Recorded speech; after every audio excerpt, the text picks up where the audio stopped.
Hello traders and investors, this is Amrish and welcome to my channel all season investing. दोस्तों, अगर अभी तक आपने मेरे चैनल को सब्सक्राइब नहीं किया है, लाइक नहीं किया है, तो मैं आपसे गुजारिश करूंगा कि आप इसको प्लीज़ सब्सक्राइब कर लीजिए, लाइक कर लीजिए। और मेरे सारे वीडियोस अगर आप नहीं देखना चाहते हैं या नहीं देखने का टाइम है आपके पास, तो लेटेस्ट 1-2 दिन के निफ्टी के व्यू वाले वीडियोस ज़रूर देख लीजिए दोस्तों। इससे आपको अंदाज़ा हो जाएगा कि मैं यहाँ कितना सटीक एनालिसिस करता हूँ और वो एनालिसिस दूसरे दिन आपके कितने काम आ सकता है। आज तक का रिकॉर्ड है दोस्तों कि अभी तक एनालिसिस 100% सही ही दिया है मैंने। तो आइए दोस्तों, अब मैं ले चलता हूँ आज आपको निफ्टी के चार्ट पे और हम जान लेते हैं कि कल जो हम यहाँ पे एनालिसिस करके गए थे, आज निफ्टी ने वैसा काम किया है या कुछ और किया है दोस्तों। तो दोस्तों, ये है निफ्टी का चार्ट। और जैसा कि मैंने आपको 3 दिन पहले एक वीडियो में बताया हुआ था कि निफ्टी अब ये एक जो राइजिंग वेज बन रहा है, ये उसको काट करके ऊपर चला गया है। या ये हो सक मैं 3 दिन से आपको बोल रहा हूँ कि मेरा हल्का सा बायस जो है वो पॉजिटिविटी की तरफ है, पॉजिटिव साइड है, और ये कहीं ना कहीं सारे रिटेल ट्रेडर्स को फंसा के गिरेगा दोस्तों। और मैं 2-3 दिन से आपसे यही कह रहा हूँ कि ऐसा नहीं है कि अगले दिन ही गिर जाएगा, बल्कि ये थोड़ा सा या तो ऊपर जा सकता है और ताकि इसकी राइड में और लोग शामिल हो जाएं, या ये इसी पॉइंट पे कंसोलिडेट करेगा। तो देखिए दोस्तों, हमारे कहे अनुसार ये बिल्कुल 3 दिन से इसी जगह पे यही 150-200 पॉइंट की रेंज में कंसोलिडेट कर रहा है। और आज देखिए, इसने दोस्तों सिग्नल तो मैं नहीं कहूँगा ये गिरने का दिया है, बट आज ये पूरा नेगेटिव रहा। और जैसा मैंने आपको बताया था कि इस समय निफ्टी का जो कोरिलेशन है विक्स के साथ, वो नेगेटिव कोरिलेशन है या इन्वर्सली कोरिलेटेड है। तो आज विक्स बढ़ा हुआ था और निफ्टी देखिए गिरा। अब मैं बैंक निफ्टी की बात कर लेता हूं आपसे। दोस्तों देखिए, बैंक निफ्टी मैंने कल आपको कहा था कि ये जो आखिरी के 2 घंटे हैं, आप प्लीज़ कल वाला वीडियो जाकर के मेरा देखिएगा। बहुत ज़्यादा वीडियो नहीं देख सकते हैं तो एटलीस्ट आपको ये समझ में आएगा कि हम यहाँ किस लेवल की एनालिसिस करते हैं और वो एनालिसिस कैसे साबित होती है नेक्स्ट डे। मैंने आपको कहा था कि इसका ये आखिरी 2 घंटों में इसने हमारे जो 3 हफ्ते के रेजिस्टेंस था उस पर रेजिस्टेंस लिया है लास्ट 2 आवर्स में। लेकिन आपको मैंने ये बता के गया था कि अब ये इस रेजिस्टेंस को ब्रेक करके कहीं ना कहीं ऊपर निकल जाएगा। मोमेंटम इसमें इतना तेज है दोस्तों। और देखिए, आज ये कहीं ना कहीं ब्रेक करके ऊपर गया। मैं आज इसमें एक शॉर्टिंग की पोजीशन ही बनाना चाहता था सारे दिन इंट्राडे के बेसिस पे, लेकिन मुझे कहीं भी कॉन्फिडेंस नहीं आया इसमें। हाँ, बीच में 25-30 पॉइंट के लिए मैंने एक शॉर्टिंग की पोजीशन ली थी, मेरे ख्याल से 45 पॉइंट्स कैप्चर किए मैंने उसमें, लेकिन फिर भी मैं कहीं इसमें शॉर्ट नहीं कर पाया।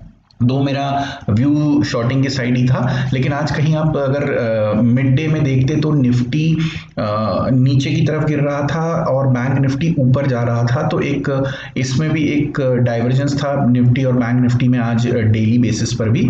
तो मैं उसकी वजह से भी मेरे शॉर्टिंग में बहुत ज़्यादा कॉन्फिडेंस नहीं आ रहा था और मैंने 1:30 बजे अपना जब पूरा सिस्टम बंद किया, क्योंकि मुझे कहीं काम से जाना था, उसके बाद ये 2 बजे देखिए दोस्तों, मतलब इतना दिन मैंने आज पूरे दिन वेट किया और ये ट्रेड नहीं मिल पाया मुझे कोई भी अच्छा। और जब मैंने अपना सिस्टम बंद कर दिया उसके बाद ये देखिए, इसने यहाँ से लगभग 550 पॉइंट की गिरावट दर्ज की। 2 बजे के आसपास से ये गिरना चालू हुआ दोस्तों। ठीक है, बहरहाल दोस्तों, ये तो होता रहता है। अब मैं आपको ये कल जो ऐसा कह के गया था, इसने बिल्कुल वैसा ही किया है। अब ये राइड करवा रहा है दोस्तों सारे रिटेल इन्वेस्टर्स को, सब रिटेल इन्वेस्टर्स को बुलिश करवा रहा है दोस्तों, चाहे वो निफ्टी हो चाहे बैंक निफ्टी हो। और चार्ट्स पे अब ये सिग्नल मुझे आज पहले दिन ऐसा लगा है कि शायद ये ऐसे सिग्नल बन रहे हैं कि ये और ऊपर की तरफ भी जा सकता है 1-2 दिन, और फिर ये राइड करवा करके सारे रिटेल इन्वेस्टर्स को उठा करके पटक देगा दोस्तों। लेकिन अब इसके बीच में बात ये हो गई है दोस्तों कि कल आ गया है एक्सपायरी। अब एक्सपायरी में काफ़ी प्रॉफिट बुकिंग भी होता है, सब कुछ होता है। तो मुझे अब मैं उसकी बात आगे करता हूँ आपसे, हम स्टेप बाय स्टेप आगे बढ़ते हैं दोस्तों। तो ये बैंक निफ्टी ने भी ऐसा ही रिएक्ट किया जैसा हम कल बोल रहे थे कि इस लाइन के ऊपर जाएगा, सबको राइड कराएगा और वहाँ से ये गिरेगा। तो देखिए, आज इसने खूबसूरती से यही काम किया, राइड करवाया दिन भर और फिर एकदम से 550 पॉइंट गिव अप कर दिए लास्ट 2 आवर में। और यही हम कल कह के गए थे दोस्तों, और सेम किया निफ्टी ने दोस्तों। निफ्टी कंसोलिडेट कर रहा है, जैसे कि मैंने आपको कहा था, यही 150-200 पॉइंट की रेंज में निफ्टी कंसोलिडेट कर रहा है। अब मैं बात करता हूँ रिलायंस की। रिलायंस में मैंने परसों शाम को एक वीडियो बनाया था निफ्टी एनालिसिस वाले में, उसी में मैंने आपको बताया था कि मुझे कहीं ना कहीं रिलायंस में सैचुरेशन दिख रहा है। अब हमें यहाँ पे ट्रेड नहीं बनाना है। और दोस्तों मैं जब भी बात करता हूँ ना, तो वो मैं शॉर्ट टर्म ही करता हूँ, मैं लॉन्ग टर्म ना ही इन्वेस्टर हूँ। मेरा लॉन्ग टर्म 1.5-2 महीने का होता है, मैं आपको बार बार बता भी चुका हूँ, क्योंकि जितने मूव्स हम 1.5-2 महीने में कैप्चर कर लेते हैं या 20-25-30% निकाल लेते हैं 1.5-2 महीने में, वो CAGR अगर हम 15% भी सोचें कि हम निफ्टी का ETF लेके बैठ जाएं और 12 से 15% CAGR आएगा, तो वो आप मेरे हिसाब से वो पैसा ब्लॉक करना ही जैसा है। अब आप अपने मतलब आप हो सकता है कि स्विंग ट्रेडर हो, इंट्राडे ट्रेडर हो, या आप लॉन्ग टर्म के इन्वेस्टर हो, आपका लॉन्ग टर्म आप अपने हिसाब से डिसाइड कीजिए। मैं जब भी लॉन्ग टर्म बोलता हूं तो वो मैक्सिमम मेरे लिए 1.5-2 महीने का ट्रेड होता है, और इन्वेस्टमेंट जब बोलूंगा तो वो हो सकता है कि 6 महीने से 1 साल तक का ट्रेड हो। इससे ज्यादा मैं ट्रेड लेता नहीं हूं दोस्तों। मेरा नेचर नहीं है उस टाइप का, और मैंने अपने नेचर को पहचान लिया है, और हमको यही करना होता है कि हमको कहीं ना कहीं अपना नेचर पहचान के अपनी ट्रेडिंग स्टाइल डेवलप करनी होती है, इन्वेस्टमेंट की स्टाइल डेवलप करनी होती है। तो देखिए रिलायंस, मैंने आपको कहा था कि ये कहीं ना कहीं सैचुरेशन दिखा रहा है परसों के वीडियो में, और देखिए 2 दिन से दोस्तों ये काफ़ी बड़ी कैंडल्स बनी हैं सेल साइड में रिलायंस में। अगर आप देखें पिछली कैंडल्स को देखते हुए, अगर आपको अंदाज़ा लग रहा हो, तो ये काफ़ी बड़ी कैंडल्स बनी हैं 2 दिन में। और आज का अगर मैं कंट्रीब्यूटर्स देखूं निफ्टी के, गेनर्स और पॉजिटिव कंट्रीब्यूटर्स और नेगेटिव कंट्रीब्यूटर्स, तो रिलायंस ही सबसे बड़ा नाम आ रहा है। 20 पॉइंट की गिरावट लगभग रिलायंस की वजह से ही आई है दोस्तों। अब बात करते हैं हम बजाज फाइनेंस की दोस्तों, और इसमें भी मैंने आपको कल कहा था कि ये जो मेरा एक लेवल था उस पे ही कल की क्लोजिंग आई थी। इसमें जो 3,350 पे मैंने आपको इसमें प्रॉफिट बुकिंग के लिए बोला था, या कोई ऊपर से राइड कर रहा था तो उसको लॉस बुकिंग के लिए बोला था, और मुझे ऐसा लग रहा था कि ये मोमेंटम अगर इसमें कंटिन्यू होता है तो ये 3,750 3,730 के आसपास जाएगा। और हमारा कल का तो जो मैंने आपको टारगेट दिया था थोड़े दिन पहले 3,350 रुपए का, वो तो कल अचीव हो गया, और देखिए वहीं से ये शेयर आज गिरना चालू हुआ, और इसने कल का ऑलमोस्ट 70-80% कल की जितना भी बड़ी कैंडल बनी थी उसका रिट्रेसमेंट ले लिया है 70-80% का। इसके बाद दोस्तों मैं टाटा पावर की बात करता हूँ। टाटा पावर मैंने कहीं ना कहीं बुक किया था 51 रुपीज़ के आसपास, और उस समय भी मैंने आपको बोला था कि इसमें मुझे 54 रुपीज़ तक की अपसाइड दिख रही है, लेकिन मैंने 39.5 से खरीदा है, तो मुझे परसेंटेज वाइज एक बहुत अच्छा प्रॉफिट हो चुका है, और अब मैं इसमें से निकल के किसी और शेयर को ढूंढूंगा। तो देखिए दोस्तों, ये आज निफ्टी नेगेटिव होने के बाद भी इस शेयर ने हाई लगाया है 52 रुपये 70 पैसे का, तो 54 रुपये तक ये अपसाइड दिखा सकता है दोस्तों। अब वो डिपेंड करता है कि निफ्टी कहीं बहुत तेज़ी से नीचे की तरफ ना गिरे, अगर गिरता है तो फिर ये भी अछूता नहीं रहेगा उससे, लेकिन मैंने जो आपको बोला था कि मैंने तो बुक कर लिया है, लेकिन फिर भी ये 54 रुपये तक जा सकता है। तो देखिए ये ऊपर की तरफ अभी आज 52-70 का हाई लगाया इसने। अब हम बात करते हैं SBI की दोस्तों। अगर आपने अभी तक ये वीडियो लाइक नहीं किया है तो प्लीज़ लाइक कर लीजिए, और मेरे चैनल को सब्सक्राइब कर लीजिए। आप देख सकते हैं कि मेरी कितनी अच्छी जानकारी आपको प्रोवाइड करवा रहा हूँ, कितना सटीक एनालिसिस करके आपको दे रहा हूँ। डे बाय डे आप 1 दिन पुराना वीडियो देखिए, 2 दिन पुराने वीडियो देखिए, या मेरे सारे इस चैनल पे अवेलेबल वीडियो देख लीजिए, आपको खुद ब खुद समझ में आ जाएगा कि मैं यहाँ क्या बताता हूँ आपको आकर के। तो दोस्तों SBI की हम बात करते हैं। SBI जब 83-84 रुपीज़ के आसपास था, तब मैंने आपको इसमें बताया था कि आप इसमें एक लॉन्ग का ट्रेड ले सकते हैं, और इसको 190 to 195 के आसपास कहीं ना कहीं बुक कर सकते हैं 10-12 पॉइंट्स के लिए। तो आज देखिए दोस्तों, इसने हाई लगा दिए।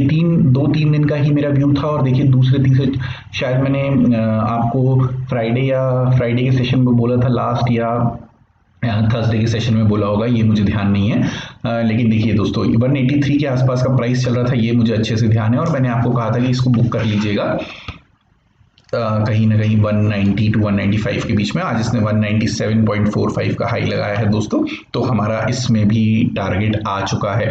या मतलब मैंने आज तक जितने भी शेयर्स की बात की, मैं बहुत ज़्यादा स्टॉक स्पेसिफिक बात करता नहीं हूँ, इसलिए नहीं करता हूँ कि मेरे चैनल पे अभी इतने व्यूअर्स भी नहीं हैं, और जितने हैं मुझे पता नहीं वो ध्यान से मेरी बातों को समझते हैं या देखते हैं कि नहीं, क्योंकि ना मुझे लाइक्स बढ़ते हुए दिख रहे हैं ना वॉच टाइम बढ़ते हुए दिख रहा है।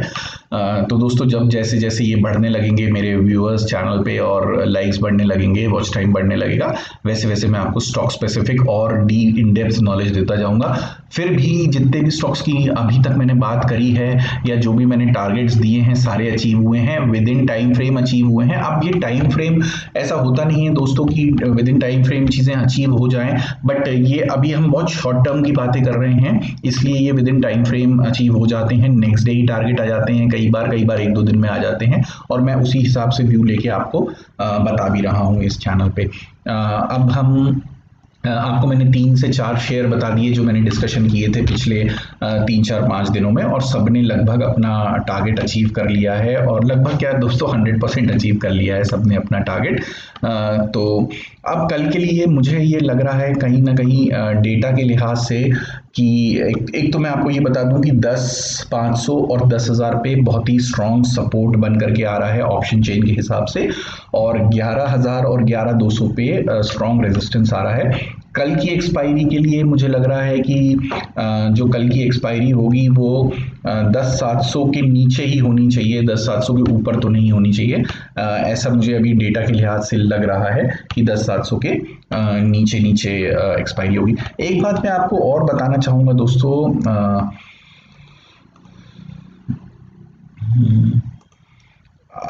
अगर आज आपने सुबह से आज आपको मैं ये सिर्फ एक लर्निंग के पॉइंट ऑफ व्यू से बता रहा हूँ, ये मेरा बताने का कोई वो नहीं था, लेकिन मेरे एकदम ध्यान में आ गया तो मैं बता रहा हूँ। देखिए दोस्तों, आज टाइटन के ऊपर काफ़ी लोग बुलिश रहे होंगे क्योंकि ये स्टॉक सुबह से न्यूज़ में था, और मैं काफ़ी न्यूज़ आर्टिकल्स देख भी रहा था, तो उसमें ये बताया जा रहा था कि टाइटन ने रिवाइवल कर लिया है कोविड-19 के बाद, जो उनको लॉस हो रहे थे या जो उनके शोरूम्स बंद थे, चाहे उनका ज्वेलरी बिजनेस हो चाहे अदर रिटेल बिजनेसेस हो, उसमें रिवाइव कर लिया है।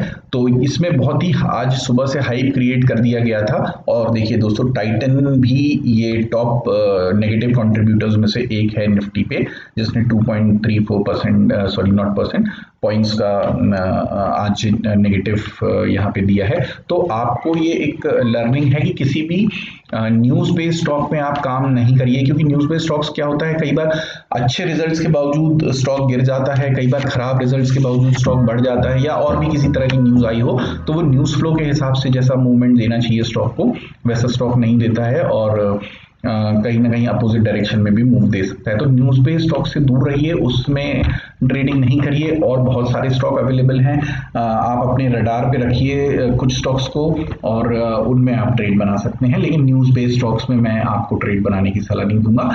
तो दोस्तों आज के लिए बस इतना ही। कल के लिए मैंने व्यू बता दिया है, मेरे हिसाब से 10,700 के नीचे की एक्सपायरी होनी चाहिए अब, और निफ्टी यहीं 1-2 दिन कंसोलिडेट कर सकता है। कुछ डेटा और चार्ट्स मैं आपको जैसे कल भी बताया था कि मुझे बहुत कॉन्फिडेंस नहीं दे रहे हैं, इनमें कोरिलेशन नहीं बैठ पा रहा है, ये एक चीज़ें नहीं बोल रहे हैं, इसलिए अभी ये पूरा निफ्टी एक क्लियर किस डायरेक्शन में जाने वाला है ये बताना थोड़ा डिफिकल्ट है, लेकिन मैं फिर भी आपको कल का व्यू देके जाता हूं, और ये व्यू हमारे लगातार दिन पे दिन सही साबित हो रहे हैं। आज तक का रिकॉर्ड उठा के देख लीजिए दोस्तों, मेरा किसी भी दिन मैंने गलत आपको रिव्यू नहीं दिया है, या दूसरे दिन आकर के आपसे ये नहीं बोला है कि मेरा रिव्यू गलत हो गया। अब दोस्तों आप एक बात समझिए, ऐसा नहीं होता है कि मार्केट मेरे हिसाब से चलता है या जो भी, मैं यहाँ पे बेस्ट पॉसिबिलिटी बताता हूँ आपको,